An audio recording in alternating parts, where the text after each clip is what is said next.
കിടന്നുറങ്ങുന്നത്. ഇവിടെ ഒരു ബാഗുണ്ട്. ആ ബാഗിനുള്ളിൽ കയറി കിടന്നാണ് ഉറങ്ങുന്നത്. ആ ബാഗിനെ ഇവർ സ്ലീപ്പ് സ്റ്റേഷൻ എന്നാണ് വിളിക്കുന്നത്. ഇവിടെ ഏത് പൊസിഷനിലും നിങ്ങൾക്ക് കിടന്നുറങ്ങാൻ സാധിക്കുന്നതാണ്. നിങ്ങൾക്ക് തലകുത്തനെ വേണമെങ്കിൽ കിടക്കാം, നേരെ നിന്ന് വേണമെങ്കിൽ കിടക്കാം. നിങ്ങൾ ഈ കാണുന്നത് ഒരു ഓഫീസ് റൂമും ഒരു റീഡിംഗ് റൂമും കൂടിയാണ്. ഇവിടെ ഒരു കമ്പ്യൂട്ടർ ഉണ്ട്. ആ കമ്പ്യൂട്ടർ ഉപയോഗിച്ച് നിങ്ങൾക്ക് വർക്ക് ചെയ്യാൻ സാധിക്കും. ഇങ്ങനെ 6 സ്ലീപ്പിംഗ് സ്റ്റേഷനുകളാണ് ഇവിടെ ഉള്ളത്. സുനിത വില്യംസ് കാണിക്കുന്നത് പോലെ ഈ 6 എണ്ണവും 6 ഭാഗത്താണ്. ഏകദേശം ഒരു സർക്കിൾ എന്ന പോലെയാണ് ആളുകൾ കിടന്നുറങ്ങുന്നത്. ഒന്ന് സീലിംഗിൽ, ഒന്ന് ഫ്ലോറിൽ, മറ്റ് 2 വശങ്ങളിൽ.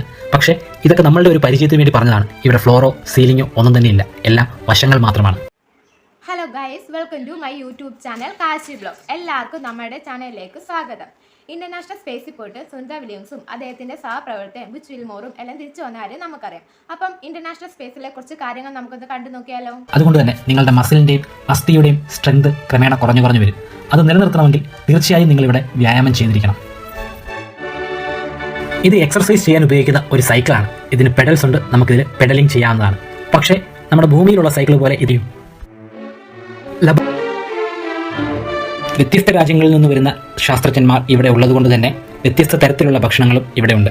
അതിൽ റഷ്യൻ ഉണ്ടാകാം, ജാപ്പനീസ് ഉണ്ടാകാം, അമേരിക്കൻ ഡിഷുകളും ഉണ്ടാകാം. ഈ കാണുന്നത് സ്പേസ് സ്യൂട്ട്സ് ആണ്. ഇത് ധരിച്ചാണ് ഇവർ വെളിയിലിറങ്ങി സ്പേസ് വാക്കിന് പോകുന്നത്. സ്പേസ് വാക്ക് എന്ന് പറയുന്നത് വെളിയിൽ എന്തെങ്കിലും ഒരു റിപ്പയർമെൻറ്റിൻ്റെ ആവശ്യമുണ്ട് എങ്കിൽ ഇവർ ഈ ഒരു സ്യൂട്ട് ധരിച്ചിട്ട് വെളിയിലിറങ്ങും. അതിനെയാണ് സ്പേസ് വാക്ക് എന്ന് പറയുന്നത്. സ്പേസ് സ്റ്റേഷന് വെളിയിലുള്ള ബഹിരാകാശം നല്ല ചൂടുള്ള സ്ഥലമാകാം, നല്ല തണുപ്പുള്ള സ്ഥലമാകാം. കൂടാതെ ഗ്രാവിറ്റി ഇല്ലാത്തതുകൊണ്ട് തന്നെ അവിടെ പ്രഷറും ഉണ്ടാകില്ല. അതുകൊണ്ട് തന്നെ പിന്നത് സ്പേസ് സ്റ്റേഷന് വെളിയിലുള്ള ബഹിരാകാശം സ്പേസ് സ്യൂട്ട് നിർബന്ധമാണ്. ഈ കാണുന്നതാണ് സ്പേസിലേക്കുള്ള കവാടം.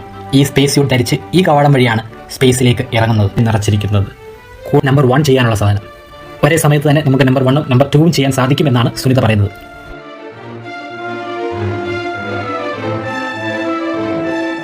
നമ്പർ 1ന് ഒരു കളർ കോഡ് കൊടുത്തിട്ടുണ്ട്. ഒരു മഞ്ഞ കളറാണ് അതിനുള്ളത്. അതുകൊണ്ട് തന്നെ പരസ്പരം മാറിപ്പോകാതെ ഈ ഒരു കളർ കോഡ് നമ്മളെ സഹായിക്കുമെന്നാണ് സുനിത പറയുന്നത്. അതിൻ്റെ ഒരു വശത്ത് ആ കാണുന്നതാണ് ടോയ്ലറ്റ് പേപ്പേഴ്സ്. പല രാജ്യത്തിലുള്ള ആളുകൾ ഇവിടെ വർക്ക് ചെയ്യുന്നുണ്ട്. അതുകൊണ്ട് തന്നെ ആ രാജ്യത്തെ സ്പെഷ്യാലിറ്റി അനുസരിച്ചുള്ള വ്യത്യസ്തമായിട്ടുള്ള ടോയ്ലറ്റ് പേപ്പർ ആണ് അവിടെ അറേഞ്ച് ചെയ്തിരിക്കുന്നത്. കൂടാതെ സ്നഗ്ഗി ഉണ്ട്. ചില സിറ്റുവേഷനുകളിൽ നമുക്ക് സ്നഗ്ഗി ഉപയോഗിക്കേണ്ട ഒരവസ്ഥ ഉണ്ടാകും. ടോയ്ലറ്റിൽ നിന്ന് അവർ നേരെ പോകുന്നത് അവർക്ക് ഏറ്റവും കൂടുതൽ ഇഷ്ടമുള്ള സ്ഥലത്തേക്കാണ്. ഈ സ്ഥലത്തിന്റെ പേര് കൂപ്പോള എന്നാണ്.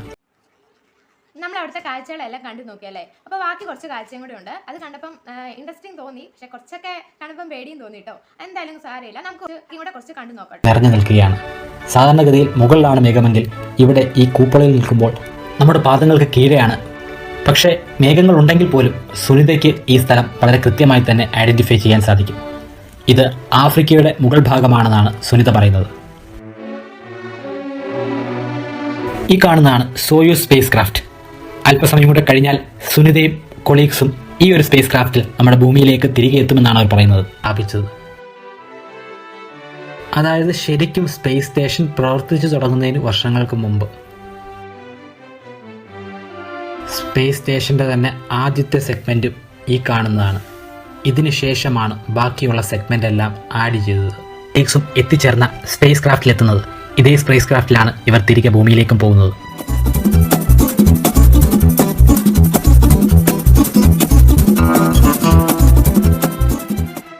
ഇതാണ് ആ സ്പേസ് ക്രാഫ്റ്റിൻ്റെ കവാടം. ഈ ഒരു പോർഷനാണ് ബാക്കിയുള്ള സ്പേസ് സ്റ്റേഷനുമായി കണക്ട് ചെയ്യപ്പെടുന്നത്. പിന്നീട് ഈ സ്പേസ് ക്രാഫ്റ്റ് ഭൂമിയിലേക്ക് പുറപ്പെടുമ്പോൾ ഈ ഒരു കണക്ഷൻ വിച്ഛേദിക്കുന്നതാണ്. അതിനുശേഷം ഇവിടെ ഈ ഒരു കോൺ ഷേപ്പിലുള്ള ഡോർ കൊണ്ട് അടയ്ക്കപ്പെടും.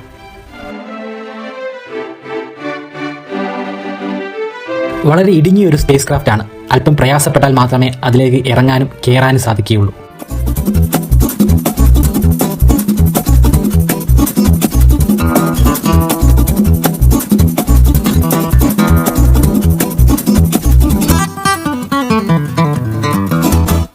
ഈ കാണുന്ന ഇടുക്കാണ് ഇതിൻ്റെ ഒരു സീറ്റ് എന്ന് പറയുന്നത്. ഈ ഇടുക്കിലിരുന്നാണ് സുനിത ഉൾപ്പെടെയുള്ള മറ്റ് ബഹിരാകാശ യാത്രക്കാർ സഞ്ചരിക്കുന്നത്. ആ സീറ്റിന് മുൻപിലായി കാണുന്നതാണ് കൺട്രോൾ പാനൽ. ആ കൺട്രോൾ പാനൽ ഉപയോഗിച്ചാണ് ഈ ഒരു പേടകത്തെ അവർ കൺട്രോൾ ചെയ്യുന്നത്. നമ്മൾ വീഡിയോസ് കണ്ടല്ലേ, വീഡിയോസ് കണ്ടപ്പോൾ എങ്ങനെയുണ്ട്, ഇഷ്ടപ്പെട്ടോ? എനിക്ക് അത് കണ്ടപ്പം കുറച്ച് പേടിയാണ് തോന്നിയത്.